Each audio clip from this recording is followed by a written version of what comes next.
ఒకనొక ఊరి. అందరూ బాగున్నారు? ఎంతమంది కథలు ఇష్టం? ఓకే, అందరు నిశ్శబ్దంగా ఉండాలి. ఓకే, ఒకనొక ఊర్లో అందరు బాగా, నేను అడుగుతా మళ్ళీ. ఒకనొక ఊర్లో ఒక ఇల్లు ఏమైతుందంటే కాలిపోతుంది. ఏమవుతుంది?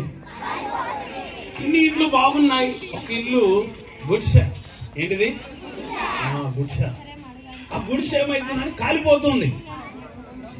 ఆ ఇంటి పెద్ద మనుషులు ఇంట్లో లేరు, ఎక్కడ పనికి వెళ్ళారు. అయితే ఇంట్లో పిల్లలు పండుకున్నారు, ఇల్లు కాలిపోతుంది. అందరు వచ్చిండ్రు, ఎంత ప్రయత్నం చేసినా ఆ మంట చూసేసరికి భయపడి ఆగిపోతున్నారు. ఎంతమంది వెళ్ళి చూస్తున్నారు, అయ్యో పిల్లలు కూడా కాలిపోతున్నారు, ఆ ఇల్లుతో పాటు పిల్లలు కూడా కాలిపోతున్నారు, అయ్యో అయ్యో అయ్యో, అందరూ చాలా బాధపడుతున్నారు. అయినా ఎవ్వరు కూడా ముందుకు సాహసం చేసి ముందు లోపలికి వెళ్ళలేకపోతున్నారు, మొత్తం అంటకపోతుంది. ఈ లోపు ఒకనొక తల్లి పరిగెత్తుకుంటూ వచ్చి ఎంతమంది ఆపినా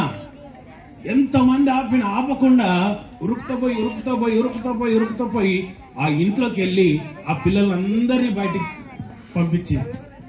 ఈ పంపించే లోపు ఆ పైన ఆ గడ్డి కాస్త కాలిపోయి అక్కడున్న కట్టెలు ఆమె మీద పడి ఆమె కూడా కాలిపోయింది. పిల్లలు మాత్రం బయటికి వెళ్ళిపోయినారు, కానీ ఆ తల్లి ఏమైంది? ఆ ఇంటితో పాటు ఆ తల్లి కూడా కాలిపోయింది. అప్పుడు ఒక ఆయన వచ్చి అక్కడ ఉన్నటువంటి పెద్ద మనిషి వచ్చి అడిగారు, ఆ తల్లి పిచ్చిదా?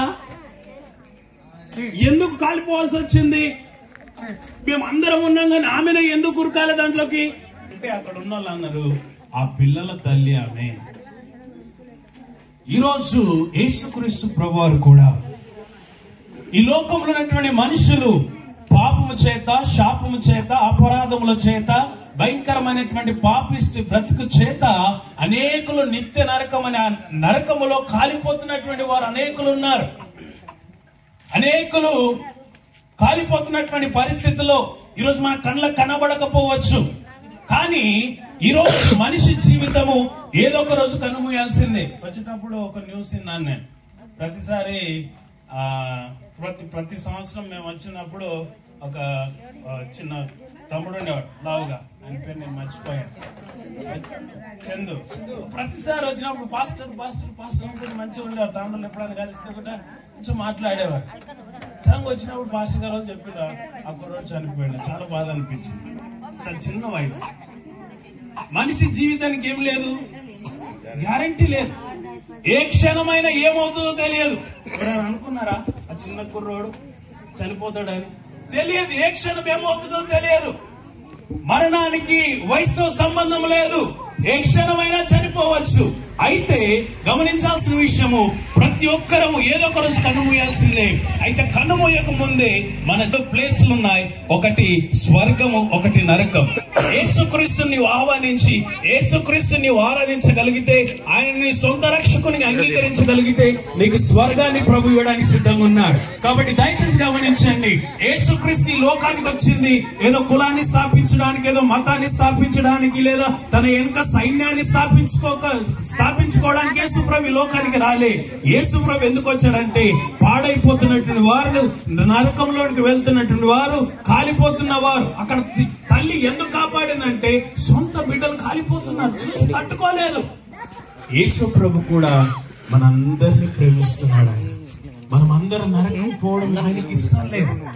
ఆ నరకం నుండి తప్పించడానికే ఈ లోకానికి వచ్చి కలవరిశిలలో ప్రాణాలు అర్పించాల్సి వచ్చింది. ఎందుకో తెలుసా? మనము ఆ నిత్య నరకంలోనికి వెళ్లకుండా కాపాడు కొరకు ఆయన మనల్ని ప్రేమిస్తున్నాడు.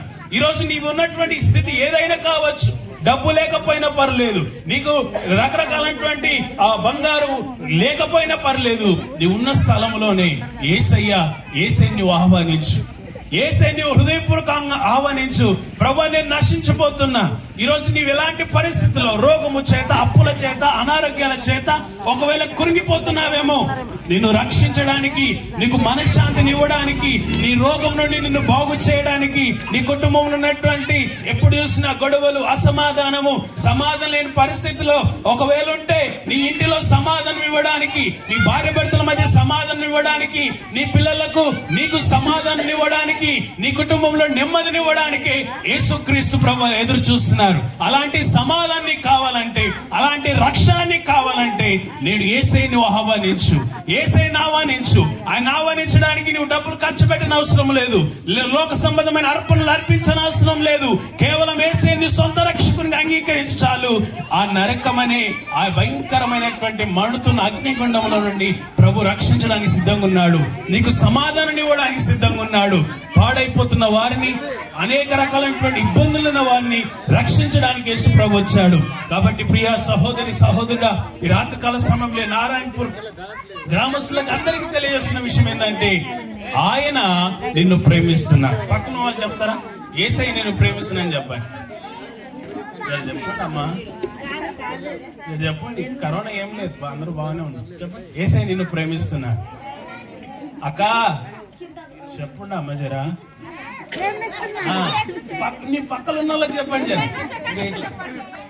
యేసయ్య నిన్ను ప్రేమిస్తున్నాడు. యేసయ్య నిన్ను ప్రేమిస్తున్నాడు. యేసయ్య నీ కొరకు రక్తం కాచిండు. పక్కన చెప్పండి, చెప్పండి. యేసయ్య నీ కొరకు రక్తాన్ని కాచిండు. యేసయ్య నీకు మోక్షాన్ని ఇస్తాడు. చెప్పండి, యేసయ్య నీకు మోక్షాన్ని ఇస్తాడు. ఆయన దగ్గరికి రా. ఆమేన్, హల్లెలూయా. ఆయన దగ్గర రావడానికి ఏ అర్పణ అర్పించాల్సిన అవసరం లేదు. నీ హృదయంలో యేసయ్యకి స్థలం ఇస్తాడు, నీకు రక్షణ ఇస్తాడు, నెమ్మదిని ఇస్తాడు. అలాంటి నెమ్మది, అలాంటి రక్షణ మీకు అందరికి ప్రభువు అనుగ్రహించును గాక. ఆమేన్.